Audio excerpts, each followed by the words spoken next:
50 miles from downtown Los Angeles, two of America's most dangerous faults meet beneath a single mountain pass. Scientists just measured something alarming there. The stress locked inside these faults is now the highest it has been in 1,000 years, and it is still climbing. This is Kazan Pass. Interstate 15 runs through it. Freight rail runs through it. And underneath, something scientists call an earthquake gate. In June 2026, researchers from Switzerland, Hawaii, and the United States Geological Survey published a study that rebuilt 1,000 years of California earthquakes. Using radiocarbon dating, tree rings, and historical records, they reconstructed every major rupture along the San Andreas and San Jacinto faults since mid. Then they ran that history through a physics simulation, tracking how stress built up, transferred between faults, and slowly relaxed after each great earthquake. The simulation stepped forward decade by decade for a millennium. When it reached the present day, stress on key segments had climbed beyond anything in the record. Together, the San Andreas and San Jacinto faults carry about 90% of the plate motion sliding through Southern California, roughly 45 millimeters every year.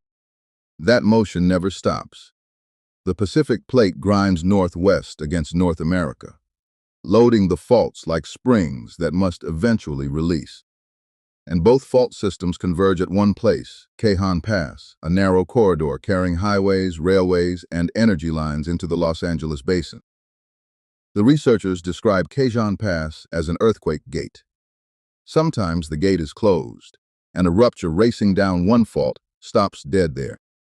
But sometimes the gate is open. Then an earthquake jumps the junction, tearing through both fault systems at once as a single, far larger event. What decides whether the gate opens? Not raw stress alone. The study found the gate opens when stress on the two faults becomes nearly equal. When both sides are wound to a similar tension, a rupture can pass straight through. History has recorded exactly what that looks like. 1857. The Fort Tejon earthquake, magnitude 7.9, ripped along the San Andreas for over 330 kilometers, the last great one. It tore southward through the Mojave, unstoppable until it reached Kazan Pass, and there the rupture simply stopped. The gate was closed. The San Jacinto fault never joined in. Southern California was spared the compound disaster. Since that day, the region has stayed unusually quiet, but 45 years earlier, the gate had been open. In 1812, the Wrightwood earthquake crossed the junction and ruptured both fault systems together. Magnitude roughly 7.5, it began on the San Jacinto, leapt through Kazan Pass, and kept tearing north along the San Andreas. Before that event, the simulation shows stress on the two faults had drifted within a whisker of each other, almost perfectly matched. Now the unsettling part.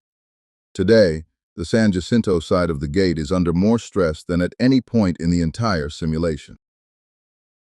The Mojave section of the San Andreas has also passed its old records. Segments that average one rupture per century have waited far longer.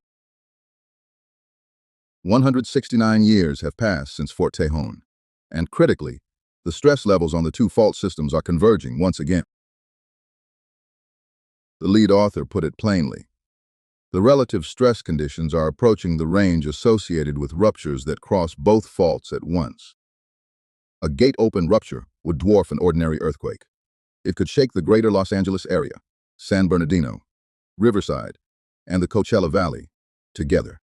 And the gate itself sits under lifelines. The pass funnels interstate traffic, freight rail, and the energy corridors that feed millions of people. Break the pass, and Southern California's supply arteries are cut at the very moment the region needs them most. That is the real stake. The scientists are careful. This is not a prediction. High stress does not guarantee failure, and no one can name the day or the year. But the physics is clear. The system is critically stressed. The gate conditions are aligning, and preparation matters more now than it has in generations. Californians have always lived with the question of when. Science just sharpened it. Next time, the story of the fault that experts fear even more.